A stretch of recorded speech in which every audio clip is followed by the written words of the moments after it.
की, भारत माता की, इनकलाब, वंदे वंदे।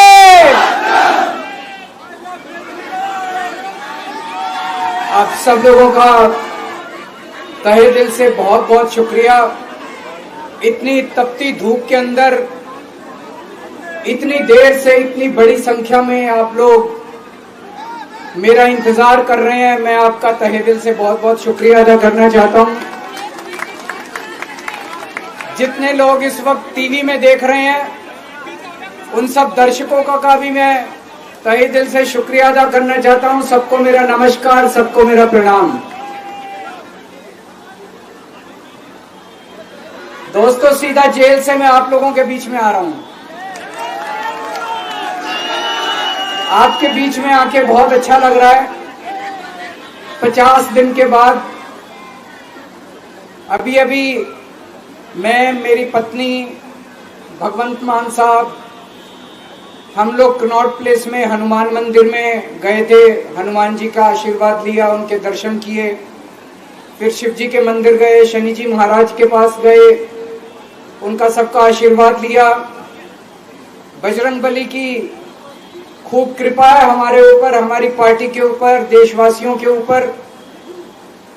उन्हीं की कृपा से आज अचानक मैं आप लोगों के बीच में हूं। नहीं तो किसी को उम्मीद नहीं थी कि चुनाव के बीच में मैं जेल से बाहर आ जाऊंगा, लेकिन ऊपर बजरंगबली की कृपा है, हनुमान जी की कृपा है हम लोगों के ऊपर, और चमत्कार हुआ और आज मैं आप लोगों के बीच में हूं। दोस्तों, हमारी आम आदमी पार्टी एक छोटी सी पार्टी है, 2 राज्यों के अंदर है, अभी 10 साल पुरानी पार्टी है। हमारी पार्टी को कुचलने में, खत्म करने में प्रधानमंत्री जी ने कोई कसर नहीं छोड़ी। एक साथ हमारी पार्टी के 4 टॉप के नेता जेल भेज दिए एक साथ। अरविंद केजरीवाल, मनीष सिसोदिया, संजय सिंह, सतिंदर जैन। बड़ी बड़ी पार्टियों के अगर 4 टॉप के नेता जेल चले जाएं, पार्टी खत्म हो जाती है। आम आदमी पार्टी के 4 टॉप के नेता इन्होंने जेल भेज दिया। उन्होंने सोचा कि पार्टी खत्म हो जाएगी, लेकिन ये पार्टी नहीं है, ये एक सोच है। जितना ये खत्म करना चाहते हैं उतना ये बढ़ती जाती है, उतना ये बढ़ती जाती है। ये क्रश करना चाहते हैं प्रधानमंत्री जी आम आदमी पार्टी को। जो लोग मोदी जी से मिलने जाते हैं, वो कई लोग हमें भी जानते हैं, वो बाहर आके हमें बताते हैं कि आपके बारे में सबसे पहले मोदी जी से जो भी मिलने जाता है, सबसे पहले वो केजरीवाल की और आम आदमी पार्टी की 10 से 15 मिनट बात करते हैं। उनको कहते हैं कि आने वाले समय के अंदर आम आदमी पार्टी ही देश को भविष्य देने वाली है। वो खुद भी मानते हैं। इसीलिए वो चाहते हैं कि आज ही आम आदमी पार्टी को बढ़ने से रोका जाए, इनको कुचल दिया जाए। ये तानाशाही है। अगर उनको लगता है कि आम आदमी पार्टी आने वाले समय में बीजेपी को चैलेंज देने वाली है, आप अच्छे काम करो, आप देश को भविष्य दो। आज आपकी सरकार है केंद्र के अंदर, आप देश के लिए काम करोगे, आम आदमी पार्टी को कोई पूछेगा ही नहीं। लेकिन आप कुछ काम नहीं करो और आम आदमी पार्टी को कुचल दो, ये जनतंत्र नहीं है, ये इस देश की जनता पसंद नहीं करती। इन्होंने आम आदमी पार्टी को कुचलने में कोई कसर नहीं छोड़ी। छोटे से लोग हैं हम लोग, छोटी सी पार्टी है।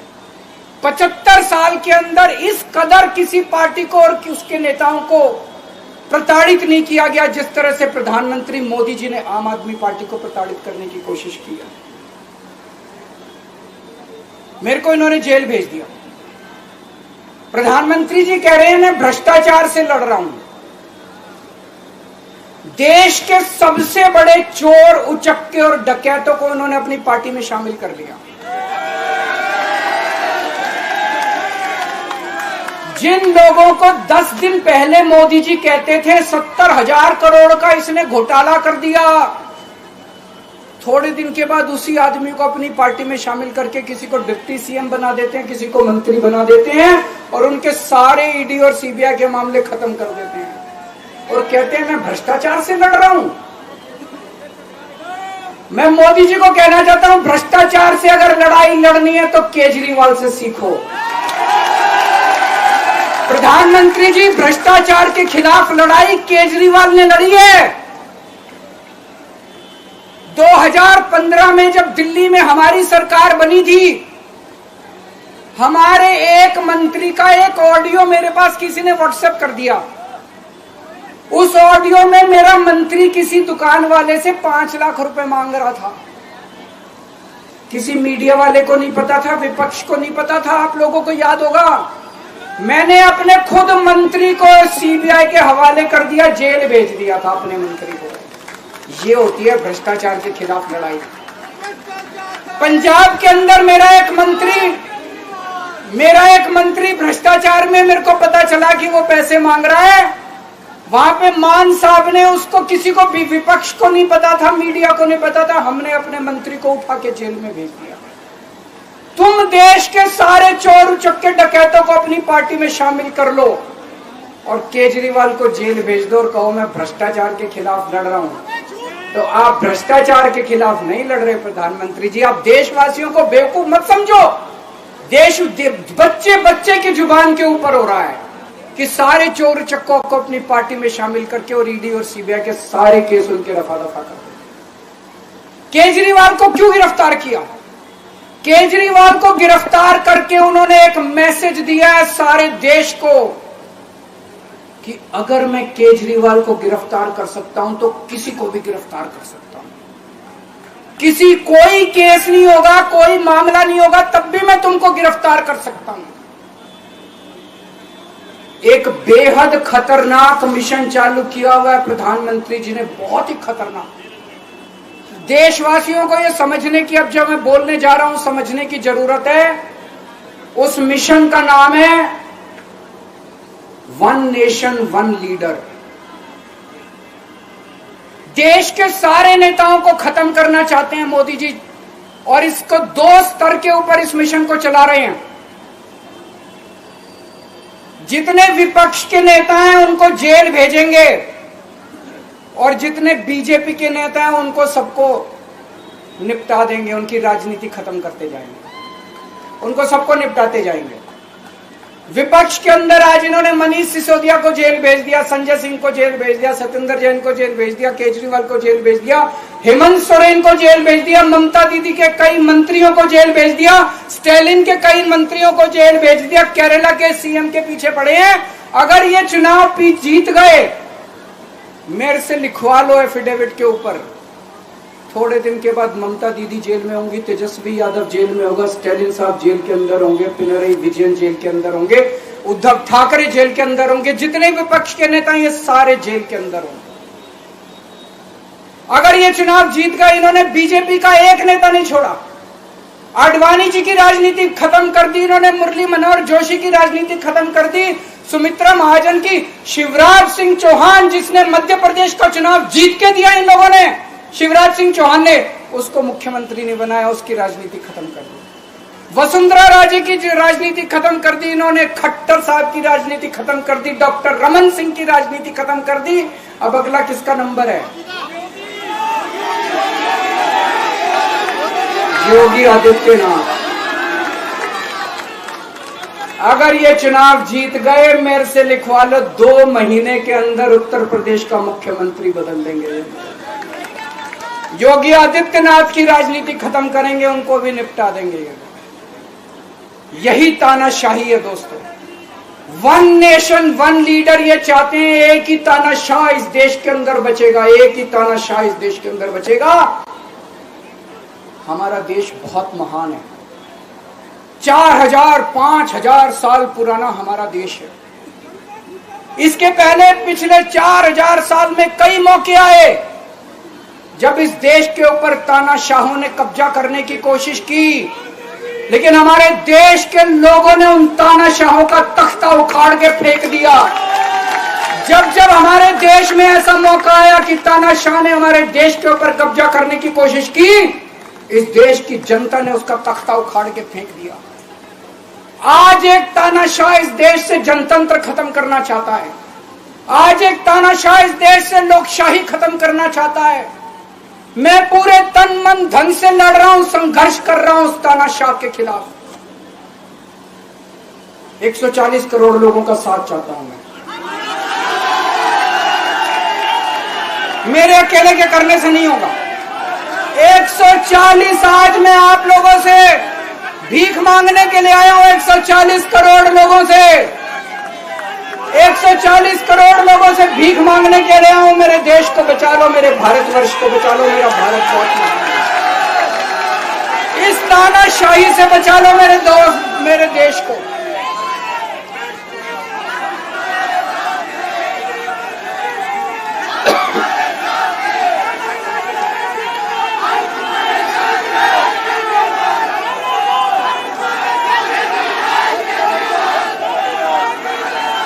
मैं सुप्रीम कोर्ट का बहुत बहुत शुक्रिया अदा करना चाहता हूं। उन्होंने 21 दिन दिए हैं, एक एक दिन में 24 घंटे हैं। मैं एक दिन में 24 में से 36 घंटे काम करूंगा। पूरे देश भर में घूमूंगा इस तानाशाही को रोकने के लिए। दोस्तों, जितनी मेरे अंदर ताकत है, मेरा सब कुछ कुर्बान है देश के लिए। मेरा तन मन धन सब कुछ कुर्बान है मेरे देश के लिए। मेरे खून का एक एक कतरा मेरे देश के लिए, मेरे शरीर का एक एक कतरा, मेरी जिंदगी का एक एक पल मेरे देश के लिए। मेरे देश को बचाने के लिए मैं पूरे देश में जाऊंगा। दोस्तों, अब एक बहुत महत्वपूर्ण बात करने जा रहा हूं, उसको ध्यान से सुनना। ये लोग इंडिया गठबंधन से पूछते हैं आपका प्रधानमंत्री कौन होगा। मैं बीजेपी से पूछता हूं आपका प्रधानमंत्री कौन होगा। आप लोग सोच रहे होंगे केजरीवाल क्या बात कर रहा है, मोदी जी होंगे। नहीं, मोदी जी अगले साल 17 सितंबर को 75 साल के हो रहे हैं। बीजेपी के अंदर मोदी जी ने 2014 में मोदी जी ने खुद ने रूल बनाया था कि बीजेपी के अंदर जो भी 75 साल का होगा उसको रिटायर कर दिया जाएगा। सबसे पहले आडवाणी जी को रिटायर किया गया, उसके बाद मुरली मनोहर जोशी जी को रिटायर किया गया, फिर सुमित्रा महाजन को रिटायर किया गया, फिर यशवंत सिन्हा को रिटायर किया गया। अब मोदी जी अगले साल 17 सितंबर को रिटायर होने वाले हैं। तो मैं बीजेपी से पूछना चाहता हूं आपका प्रधानमंत्री का दावेदार कौन है। दोस्तों, अगले साल 17 सितंबर तक अगर इनकी सरकार बनी, तो उस पर भी आऊंगा मैं। अगर इनकी सरकार बनी तो पहले अगले 2 महीने में योगी जी को निपटाएंगे ये, और उसके बाद मोदी जी के सबसे खास अमित शाह को ये प्रधानमंत्री बनाएंगे। तो मैं लोगों को, देश के लोगों को आगाह करना चाहता हूं, मोदी जी अपने लिए वोट नहीं मांग रहे। मोदी जी अमित शाह को प्रधानमंत्री बनाने के लिए वोट मांग रहे हैं। मैं पूछना चाहता हूं मोदी जी से और अमित शाह जी से, ये मोदी की गारंटी पूरी कौन करेगा? क्या अमित शाह मोदी की गारंटी पूरी करेंगे? जब आप अगर जो वैसे तो मेरे को लगता है मैं भी आऊंगा उसके ऊपर, मुझे नहीं लगता इनकी सरकार बन रही है, लेकिन जो बीजेपी को वोट देने जाएं वो ये सोच के जाना कि आप मोदी जी के नाम पे वोट नहीं दे रहे, आप अमित शाह के नाम पे वोट दे रहे।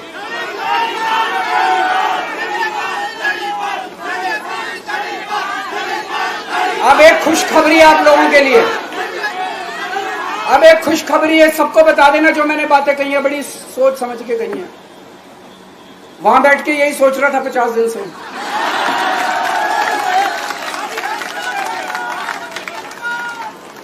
दोस्तों, पूरे देश के मेरे को बाहर निकले हुए 20 घंटे हो गए।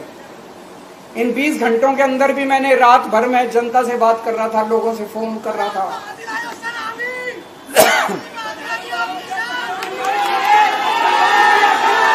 क्या बोल रहे? रात को आंधी आई थी।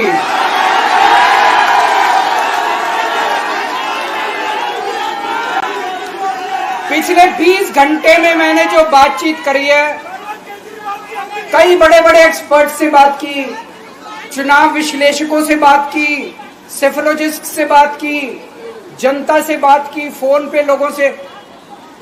मेरा अपना आकलन है कि 4 जून के बाद इनकी सरकार नहीं बन रही, मोदी सरकार नहीं बन रही। दोस्तों, अगर मैं गलत हूं तो मेरे को बताना। हरियाणा में इनकी सीट कम हो रही है, राजस्थान में कम हो रही है, कर्नाटक में कम हो रही है, दिल्ली में कम हो रही है, बिहार में कम हो रही है, महाराष्ट्र में कम हो रही है, कर्नाटक में कम हो रही है, बंगाल में कम हो रही है, झारखंड में कम हो रही है। बढ़ कहां रही है? यूपी में कम हो रही है, बढ़ कहां रही है? बड़े एक भी जगह इनकी सीटें नहीं बढ़ रही हैं। मेरा अपना मानना है, और सट्टा बाजार में भी वो जो चल रहा है, इनकी 220 से 230 के बीच में सीट आ रही है, उससे ज्यादा सीट नहीं आ रही।